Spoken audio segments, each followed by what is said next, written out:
Everyone, कैसे हो आप सभी। आई होप आप लोग बहुत अच्छे होंगे। तो मैं आपको बताना चाहता हूँ कि आज हम करने वाले हैं आरआरबी एनटीपीसी के मोस्ट इंपॉर्टेंट क्वेश्चंस। सिर्फ आरआरबी एनटीपीसी के ही नहीं करेंगे, बल्कि हम कवर करेंगे जितने भी रेलवे के मोस्ट इंपॉर्टेंट क्वेश्चंस आने वाले हैं अपकमिंग हमारे एग्जाम्स में, चाहे रेलवे ग्रुप डी का हो चाहे आरआरबी एनटीपीसी का हो। ठीक है, यहाँ पे देखो आपको दिखा होगा कि आरआरबी एनटीपीसी स्टेज 1 है ना, और यहाँ पे लिखा है ग्रुप आरआरबी ग्रुप डी। आपको बताना चाहता हूँ कि जितने भी इंपॉर्टेंट क्वेश्चन है, जितने भी, वो रेलवे ही पूछता है, बस अदल बदल के पूछ लेता है। ठीक है, तो फोकस करना है हमने कैसे चीज़ों को तैयार करना है। और इस वीडियो के बीच में आपको मैं एक चीज़ और बताऊंगा कि आपको अपनी जीके की तैयारी कैसे करनी है, कैसे कम समय में जीके की तैयारी आप कैसे अच्छे तरीके से कर सकते हो।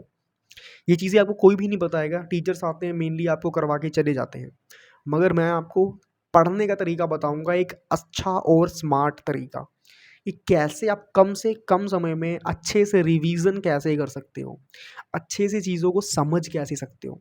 वो सारी चीज़ों के बारे में हम डिस्कस करेंगे इसी वीडियो के बीच में। सबसे पहले हम क्वेश्चंस आंसर करते हैं अच्छे तरीके से समझ के। ठीक है, तो अभी तक हमने टोटल 66 क्वेश्चन कवर कर लिए हैं, ये 67वां क्वेश्चन है। चलिए डिस्कस करते हैं। ऋग्वेद में डैश मंत्र हैं। अब इसमें पूछा है ऋग्वेद में मंत्रों की संख्या कितनी है, कितने मंत्र हमसे पूछे गए हैं। तो ऑप्शन है 1035, ऑप्शन बी है 1014, ऑप्शन सी 1020 और ऑप्शन डी है 1028 मंत्र। आपको बताना चाहता हूँ कि ऋग्वेद में जो ऋग्वेद है उसमें 1028 मंत्र टोटल है। ठीक है, और ये क्वेश्चन आपका आरआरबी ग्रुप डी में पूछा जा चुका है। अब देखो यहाँ पे लिखा है 2018, 12/10/2018, नहीं 12 तारीख 10वां महीना 2018, यानी कि 12 अक्टूबर को पूछा गया है शिफ्ट 3 में। अब आपको एक चौंकाने वाली बात बताता हूँ कि ये 2018 में तो चलो रिपीट हुआ ही है, यही सेम क्वेश्चन आपका 2022 में भी रिपीट हुआ है।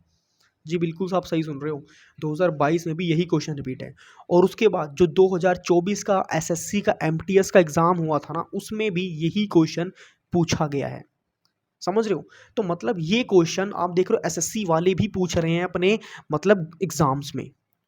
तो भाई इन क्वेश्चंस को तो बिल्कुल भी हल्के मत लो, सब कुछ आपको बना बनाया दे रहा हूँ, अच्छे से पढ़ाई कर लो बस। ठीक है, अब देखो क्वेश्चन नंबर 68 में हमसे क्या पूछा जा रहा है। ऋग्वेद में ऐसे डैश सूक्त हैं जिनमें अप्रमाणिक वाल्खिल्य वाल्खिल्य भजन शामिल हैं।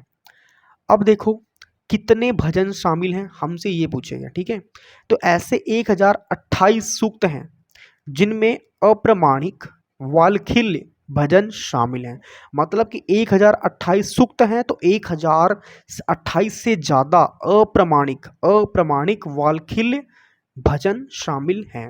और ये क्वेश्चन आपका आरआरबी ग्रुप डी में सेम 29/10 यानी कि 29 अक्टूबर 2018 की शिफ्ट नंबर 3 में पूछा गया है। ठीक है, समझ रहे हो सभी। अब देखो आपको एक बात और बताना चाहता हूँ कि आपको इनके सबसे पहले नोट्स बना रहे हैं, और नोट्स ऐसे नहीं बनाने की पूरी लाइन लिख के आप नोट्स बना रहे हो। ऐसे कभी नोट्स बनाओगे तो आप कभी भी मतलब कभी भी आपका सिलेक्शन नहीं हो पाएगा। और सीधी सी बात है, अभी आपके पास टाइम कम है। समझ रहे हो, अच्छे से पढ़ना कैसे है। देखो शॉर्ट हैंड नोट्स बनाओ, अभी बताऊंगा आपको शॉर्ट हैंड नोट्स बनते कैसे हैं। आगे देखो, शक युग, शक एरा, युग को बोलते हैं एरा। शक युग आरंभ कब हुआ था हमसे ये पूछा गया है। ऑप्शन दिया 58 ईस्वी पूर्व में। पूर्व में मतलब होता है 58 ईस्वी से पहले, यहाँ पूर्व में लिखा है ना, इसको बोलते हैं इंग्लिश में बीसी, मतलब बिफोर क्राइस्ट। ठीक है, 58 ईस्वी पूर्व में, 78 ईस्वी पूर्व में, सन 58 ईस्वी में या सन 78 ईस्वी में। तो देखो जो शक युग था वो सन 78 ईस्वी में चालू हुआ था। ठीक है, ये आरआरबी जे में पूछा गया है। ठीक है, कब पूछा गया है, 14 तारीख 12वां महीना और 2014। ठीक है, और ये क्वेश्चन आपको बता रहा हूँ, जो ये क्वेश्चन है यही क्वेश्चन रिपीट हुआ है आरआरबी की जेई टेक्नीशियन जो 2024 में एग्जाम हुआ है ना, उसमें सेम यही क्वेश्चन रिपीटेड है। समझ रहे हो आप कि कितने ज़्यादा इंपॉर्टेंट क्वेश्चंस हैं जो आपको कंप्लीटली रिपीट होके मिल रहा है। मगर मेन बात है कि आपके पास अच्छा क्वालिटी कंटेंट ही नहीं पहुंच रहा, आपको पता ही नहीं लग रहा इंपॉर्टेंट क्वेश्चन कौन से हैं, अनइम्पॉर्टेंट क्वेश्चंस कौन से हैं। तो देखो सबसे पहली बात, अपना एंशिएंट हिस्ट्री वाला पार्ट अच्छे से स्ट्रॉन्ग कर लो। और स्ट्रॉन्ग करने के लिए आपको कहीं जाने की ज़रूरत नहीं है, मैं सौरभ यादव आपको कंप्लीटली सारी नॉलेज दूंगा, अच्छे से समझा के समझाऊंगा, ठीक है। मतलब हर एक चीज़ आपको अंडरस्टैंड होगी, बिल्कुल भी घबराना नहीं है, कोई रट्टा मारने की ज़रूरत नहीं, क्रैम करने की ज़रूरत नहीं है।